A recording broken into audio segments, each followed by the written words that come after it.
Food SI exam যেটা 16 এবং 17 March হয়েছিল, তো সেই এক্সামের একটি নতুন আপডেট প্রকাশ করা হলো, আর সেই আপডেট সম্পর্কে আজকে আমরা জানব। তো ফুড এসআই সংক্রান্ত আপডেট যেটা নিউজ পেপারে প্রকাশ করা হয়েছে সেটা হচ্ছে ফুড এসআই পরীক্ষার ফল প্রকাশ ও নিয়োগে স্থগিতাদেশ পড়ল সিআইডি তদন্তের নির্দেশ হাইকোর্টের। অর্থাৎ ফুড এসআই পরীক্ষাটি যেটি 16 এবং 17 মার্চ হয়েছিল, তো সেই এক্সামের ফল প্রকাশ ও নিয়োগে স্থগিতাদেশ দিল হাইকোর্ট এবং সিআইডি তদন্তের নির্দেশ দিল। আর এখানে বলা হচ্ছে গতকাল স্কুল সার্ভিস কমিশনের নিয়োগ দুর্নীতিকাণ্ডে চাকরি বাতিল হয়েছে 25,000 জনের। এবার ফুড এসআই পরীক্ষার প্রশ্ন ফাঁসের অভিযোগে সিআইডি তদন্তের নির্দেশ দিল কলকাতা হাইকোর্ট।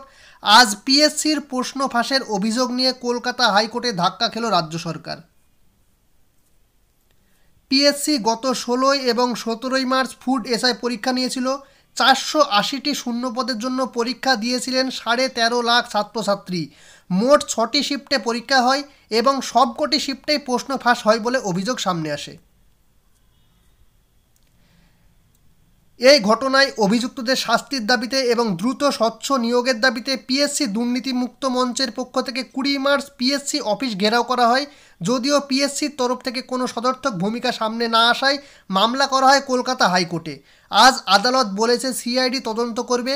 ওই পরীক্ষার ফল প্রকাশ ও নিয়োগ সহ সব ক্ষেত্রেই স্থগিতাদেশ দিয়েছেন বিচারপতি। এই মামলার পরবর্তী শুনানি 2রা মে। আজ রাজ্যের এডিজি সিআইডিকে বিচারপতি রাজাশেখর মান্থা নির্দেশ দেন প্রশ্ন ফাঁসের অভিযোগ নিয়ে রাজ্যের যেখানে যত এফআইআর হয়েছে সেই সবকটাকে একসঙ্গে নিয়ে করতে হবে তদন্ত। আগামী 22 মে রিপোর্ট জমার নির্দেশ দেওয়া হচ্ছে সিআইডিকে। প্রসঙ্গত উল্লেখ্য, গত 16 ও 17 মার্চ খাদ্য দপ্তরে সাব ইন্সপেক্টর পদের পরীক্ষা নেওয়া হয়।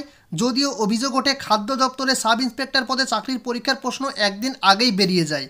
টেলিগ্রাম হোয়াটসঅ্যাপ গ্রুপ করে সেই সব প্রশ্ন ও উত্তর বিক্রির অভিযোগ ওঠে। এরপরেই পরীক্ষা বাতিল করার আবেদন জানিয়ে মামলা দায়ের হয়। আদালত নিয়োগ প্রক্রিয়ায় স্থগিতাদেশ দিয়ে দিল। অর্থাৎ ফুড এসআইয়ের যে নিয়োগ প্রক্রিয়া সেটা পুরোপুরি স্থগিতাদেশ দিয়ে দিল হাইকোর্ট। তো ফুড এসআই পরীক্ষা ক্যান্সেল হবে কি হবে না সেটা পরবর্তীকালে সিআইডি তদন্ত শেষ হলে সেটা জানা যাবে। তো এখনও পর্যন্ত কোনো সঠিক সিদ্ধান্তে আসা সম্ভব নয় যে ফুড এসআই এক্সাম ক্যান্সেল হবে কি হবে না। তো এটাই হচ্ছে পিএসসি ফুড এসআই এক্সামের আপডেট। আর যে সমস্ত আপকামিং এক্সাম যেমন পিএসসি মিসলেনিয়াস, পিএসসি ক্লার্কশিপ, এই সমস্ত পরীক্ষার এক্সাম কবে হবে সে সম্পর্কিত আপডেট ভোটের পরবর্তীতে জানা যাবে। তো এটাই ছিল আজকের আপডেট। আর ভিডিওটি ভালো লেগে থাকলে লাইক, কমেন্ট, শেয়ার এবং চ্যানেলটি অবশ্যই সাবস্ক্রাইব করে দিয়ে পাশে থাকা বেল আইকনে প্রেস করে রাখবেন এই রকম নিত্য নতুন আপডেট পাওয়ার জন্য। ভিডিওটি পুরোটা দেখার জন্য ধন্যবাদ।